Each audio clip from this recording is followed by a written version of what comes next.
My name is Scott Soefje. I am Director of Pharmacy Cancer Care Services at the Mayo Clinic, and today I want to talk a little bit about white bagging. So, one of the big problems in pharmacy these days is that specialty pharmacy is growing dramatically. It looks like that 50% of all the drug spend into 2020 only went to 1 to 2% of the populations. What we're seeing is an increase in high cost drugs in areas such as oncology, neurology, orphan diseases. And many of these are infusions, and very few of them are self administered drugs, though those are starting to grow. And so it requires a lot of coordination and problems to make these work. What we're starting to see is payers are demanding what is called white bagging. So let's kind of define your bags so you know what we're talking about. The normal system is the buy and bill, where we buy the drugs from the wholesaler, we get them from the delivered to the institution gets the revenue and administered the drug. In a buy and bagging situation, an external pharmacy sends it to the patient. The external pharmacy gets the revenue. The patient brings the drug in to be administered by the institution. Almost no one does this these days. It's considered a very unsafe practice by most people. White bagging is becoming very common, though, where the external pharmacy ships the drugs to the institution. The external specialty pharmacy keeps the drug revenue. The institution administer the drug. Clear bagging is a situation in which the institutional specialty pharmacy is the one who's sending the drug to the institution. The institutional specialty pharmacy keeps the drug, and the drug is administered by the institution. Patient assistance can sometimes be an offshoot of white bagging. What's happening is we're starting to see an integration, a vertical integration of payers. Then you're starting to see payers' parent organizations also own the health plans, the PBMs, and the specialty pharmacies, and of recently even GPOs. And so it is in these parent companies' best interest to keep this all aligned into one area, such that the PBM and the specialty pharmacy then are sending them the revenue and the money they generate up through all the way to the parent company. White bagging and brown bagging has been growing. And as you can see in this graph, in the hospital departments, the request is really starting to grow over time. We're starting to see this specifically on the white bagging side. The numbers are starting to grow more and more and more. And then, 2022 was sort of an offshoot of what was happening due to COVID, but it's even beginning to increase even more as we go through these processes. So why is white bagging a problem? Well, you lose as the institution the assurance of product integrity. It is also a very significant administrative burden.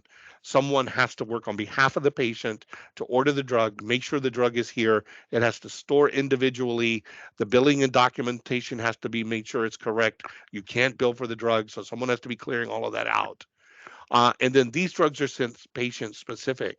So if something happens and the patient can't get the drug is then wasted. We can't reutilize them on another patient. We can't send them back to the specialty pharmacy to be redistributed. No state in the country allows that type of process. So there's a big opportunity for waste that the drug has to be changed or modified. Shipping is a problem. This is now being procured outside your normal standard of care supply chain, and you don't have all of the shipping information that you need to make sure that it meets the Drug Supply Chain Security Act, and we'll talk about that in a few minutes. There's also medication safety concerns. We have seen multiple reports of the wrong drug sent, the wrong dose, delays in care, a need to change the drug urgently, but you have to then go get the drug from the specialty pharmacy. All of that is disrupting care and leads to overall poor quality of care. It's probably the number one reason why white bagging is a significant problem. There's also some liability issue. There's no clear liability of what happens when we administer the drug that someone else supplied. And there may even be compliance issues because CMS and Joint Commission talk about us maintaining a secure supply chain and that we are appropriately obtaining the drugs. And you can make an argument that white bagging doesn't do this.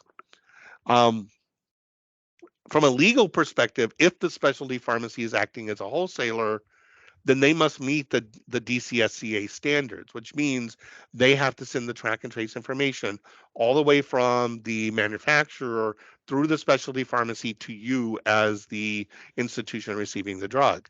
However, what happens is white bagging bypasses this process because the institution is acting as the agent of the patient. Then it is like dispensing the drug from the specialty pharmacy to the patient, and that does not require the track and trace information to be sent. So this is one of the things that is really causing problems and is something that institutions really need to look at. So when you assess the risk to health systems, there is a significant loss of revenue because you assume all of the risk as the institution, but you get no revenue from the drugs. You get no revenue for the mixing, the supplies, the storage, the handling, and all of the things that come along with making sure this is done appropriately. There are significant operational challenges in the receipt, delivery, storage, making sure that meds are here on time, etc. And it is a significant labor process for pharmacists in coordinating care. There are a lot of roadblocks in that sometimes the patient has to call for the refill. A lot of this is really causing problems.